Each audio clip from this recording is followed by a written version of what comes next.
इस साल के आगाज से फेडरल रिजर्व ने आलमी मंडी की तवक्कुआत से बढ़कर पॉलिसियां सख्त की हैं और होशरुबा तौर पर शरह सूद में इजाफा किया है। इसके नतीजे में अमरीकी डॉलर की मार्केट में सरमाए की नुमायां आमद हुई है, जिसकी वजह से आलमी मालियाती मंडियों में बदतरीन उतार चढ़ाव और शरह मुबादला में गैर मामूली तब्दीलियां आई हैं। इसके नतीजे में बहुत से ममालिक ने महंगाई का सामना किया है, जबकि कीमतें मुसलसल बढ़ रही हैं। अभी जो आपका डॉलर का बुरान आया है, तो आपके अपने बैंकों ने, आपके अपनी ब्लैक मनी ने, आपके अपने इंडस्ट्रियलिस्ट ने डॉलर का ये बुरान इतना पैदा कर दिया जिसने पूरी मुल्क की मईशत को एक प्रॉब्लम में डाला हुआ है। इस साल मार्च में पाकिस्तान की कलील मुद्दती अफरात ज़र की शरह, जिसकी पैमाइश हसास कीमत के इशारिये SPI से की जाती है, साल ब साल 46.65% बढ़ गई, जिसने एक नया तारीखी रिकॉर्ड कायम किया। एक ही वक्त में कंज्यूमर प्राइस इंडेक्स में साल ब साल 35.37% का इजाफा हुआ।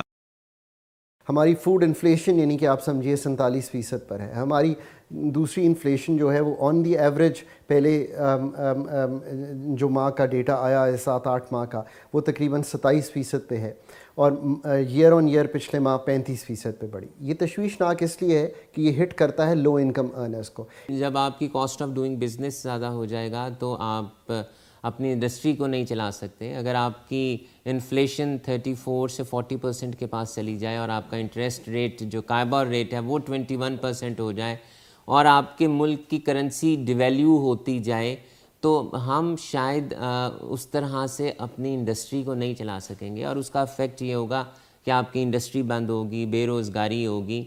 तो हमें बहुत सीरियसली इक़दामात करने होंगे और this is the need of the hour. कीमतों में नुमाया इजाफे ने सप्लाई चेन को मुतासर किया है।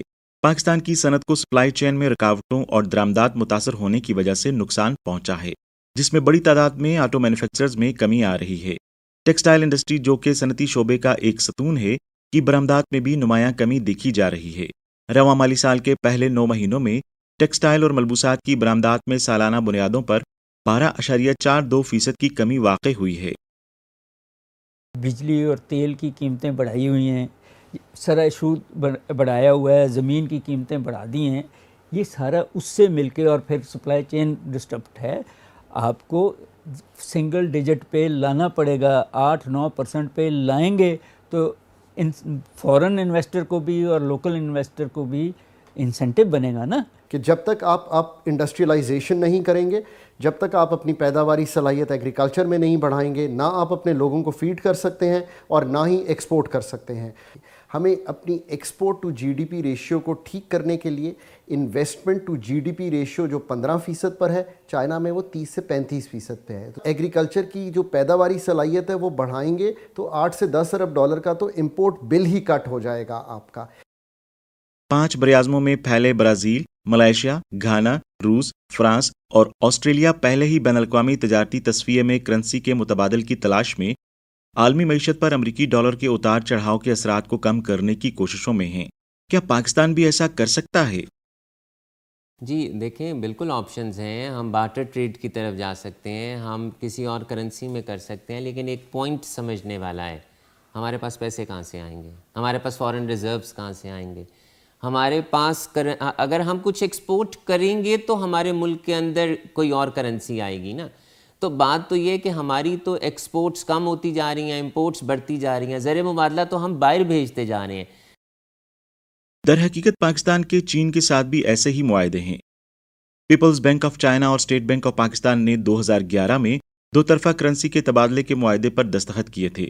2018 में स्टेट बैंक ऑफ पाकिस्तान ने चीनी युआन को पाक चीन तजारत में सेटलमेंट करेंसी के तौर पर इस्तेमाल करने की मंजूरी दी। स्टेट बैंक ऑफ पाकिस्तान और पीपल्स बैंक ऑफ चाइना ने 2022 में पाकिस्तान में RMB क्लियरिंग का सिस्टम कायम करने के लिए एक ताउन की यादाश्त पर दस्तखत किए थे। ये चीन और पाकिस्तान दोनों में कारोबारी इदारों और मालियाती इदारों को दो तरफा तिजारत और सरमायाकारी में सहूलत फराहम करते हुए युआन में सरहद पार लेन देन करने की इजाज़त देता है। हालिया बरसों में चीन और पाकिस्तान के दरमियान तिजारती हजम में मुसलसल इजाफा हुआ है और हमारा इक्तसादी ताउन तेज़ी से बढ़ा है, जबकि RMB की इंटरनेशनलाइजेशन मुसलसल बढ़ी है और सरहद पार RMB के कारोबार में तेज़ी से तरक्की हुई है। چین کی جانب سے RMB میں بین الاقوامی تجارت کا مقصد لین دین کی لاگت کو کم کرنا، شرح مبادلہ کے خطرات کو کم کرنا اور RMB میں مالیاتی لین دین کی تعداد کو بڑھا کر اس کے عالمی استعمال کو تیز کرنے میں مدد کرنا ہے، خاص طور پر اس کے بڑے تجارتی شراکت داروں جیسا کہ پاکستان وغیرہ کے ساتھ، جو کہ چین کا سدا بہار اسٹریٹجک پارٹنر ہے۔ اعداد و شمار کے مطابق عالمی زر مبادلہ کے کل ذخائر تقریباً $12 ٹریلین ہیں، جس میں امریکی ڈالر کا 58.36% حصہ ہے۔ یہ اعداد و شمار کئی دہائیوں میں اپنی کم ترین سطح پر ہے اور یہ اپنے عروج سے 27% کم ہے۔ عالمی معاشی نظام بتدریج بدل رہا ہے۔ میں نے ہمیشہ کہا ہے کہ پاکستان نے اپنی پیداواری صلاحیت بڑھانے کی بجائے کھو دی ہے۔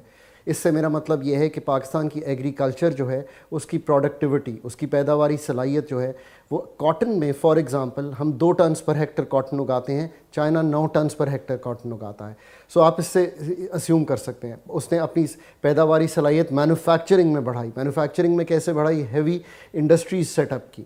پاکستان نے کیا کیا؟ پاکستان نے اپنا GDP کا جو مینوفیکچرنگ تھا وہ کہیں 16 سے 20% تھا، آج 12.4% رہ گیا۔ یہ ہے کہ اپنی معیشت کو اتنا کر لیں کہ اگلوں کو آپ کے پیسے چاہیے اور اپنے لوگوں کو اتنے سکلز دے دیں اور وہ انٹرپرینوریل سکلز ہوں، اور پھر ان کو اجازت دیں کہ جی جتنا زیادہ پروڈکٹیو ہو جائیں اور جتنا زیادہ دنیا کو بیچ لیں تو آپ برابر آ جائیں گے دنیا کے اس بیلنس آف پیمنٹ کے لحاظ سے۔ ہم نے بہت پرائیویٹائز کرنے کی کوشش کی۔ آپ کی SOEs لاس میکنگ ہے، یا تو ان کو چلائیے چائنا کی طرح کہ پبلک سیکٹر میں ہی چلانا ہے، پھر ایکسپرٹیز لا کے چلائیے، پر میرا نہیں خیال کہ یہ پاکستان میں ممکن ہے۔